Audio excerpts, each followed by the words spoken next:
nga mag-handshaking diya nga mura di ko gusto mahimong trapo. Magandang tanghali mga kabisdak. Pag-usapan lang ho natin itong video ngayon na kumakalat sa social media. Nakita ko ho ito. Ito ay banat ni Mayor Basti Duterte na para sa akin ay ang pinatamaan ho dito ay paniguradong wala na pong iba kundi si Tamba. Sa mga hindi ho Bisaya, dahil Bisaya ang birada ni Mayor Basti, meron po akong translation sa baba at siguro maintindihan nyo po ito.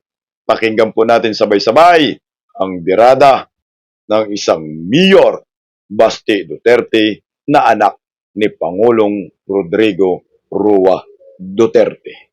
Gusto po na ko ingnon sa inyo ha, nga nung di ko ninyo makitaan sa media, o nanatadiritanan karon. Abo mo, bago pa ko nitong dire, di gyud ko ganahan. Kana bitong makitaan ko nimo, maghatag-hatag og bugas kay naay nasunugan, maghatag-hatag og ingonani kay naibahaan nya picturean i-post nako.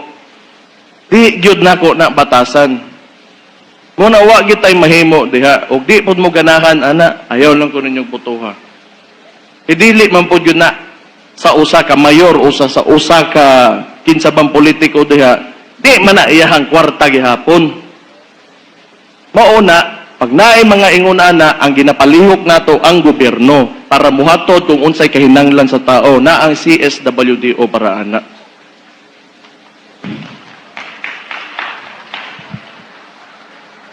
Mauna, kung dili ko ninyo makita nga mag-handshaking diya nga mura di ko gusto mahimong trapo.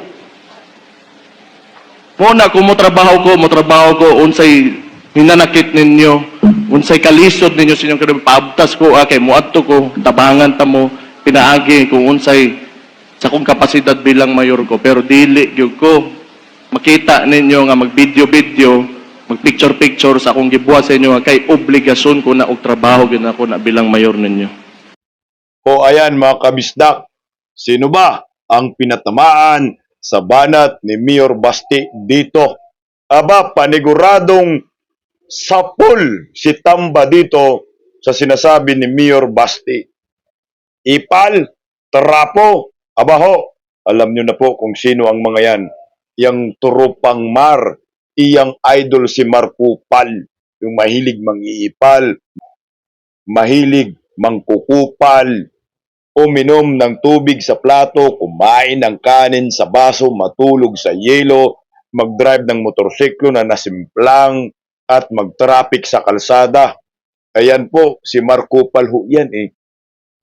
Ngayon, may panibagong version na Markupal, si Tamba, na panigurado ho ako sa poll dito, si Tamba sa banat po ni Mayor Basti. Alam niyo po kasi ang mga Duterte, hindi trapo eh. Hindi mahilig mang-ipal. Tama naman ho talaga yung sinabi ni Mayor Basti Duterte na yung ganyang pamimigay ng bugas, magtatakal ng bugas, aba ho, iyan po ay gawain ng CSWD, DSWD. At pinagbabawal pala daw yan sa mga politiko na mang-iipal. Kaso kabaliktaran ho, ang ginawa ngayon ni Tamba, lahat na lang nakatutok ang kamera sa kanya. Unlike sa sinasabi po ni Mayor Basti Duterte, hindi po siya lumalabas sa media. Ayaw niya pong magpa-picture-picture. Ayaw po niyang magpa-video-video para sabihin may ginagawa at nakatulong sa kapwa, nakatulong sa bayan. Ayaw niya yung ganyan estilo ng mga trapo. Ganyan ho talaga ang mga Duterte. Duterte type of leadership.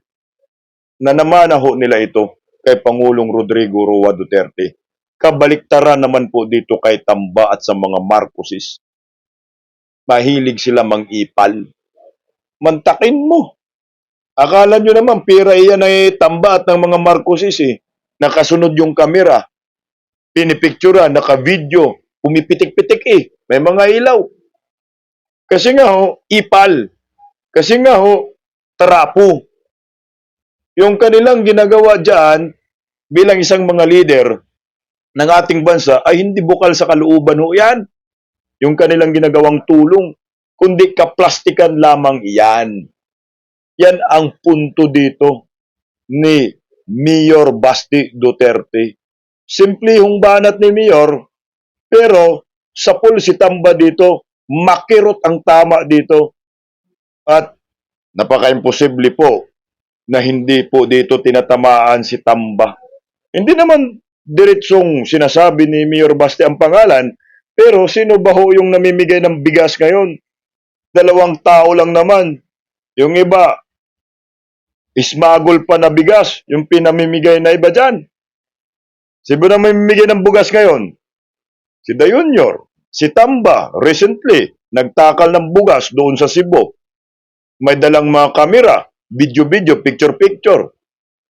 Ang tawag dyan kasi, ipolitiko at rapo, na paniguradong nasaktan na naman kayo ngayon sa banat ng mga Duterte. Abaho, gusto ko po ito, na may pasaring itong si Basti.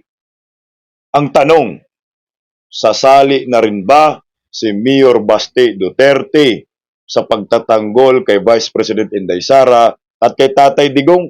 Si Pulong, alam na ho natin, bumira na rin po si Pulong Duterte. Aba, kaisa niyo po kami dito sa Bisdak Pilipinas Duterte Family. Laban po sa mga tarapo at mga ipolitikong naghahari-harian sa ating lipunan ngayon.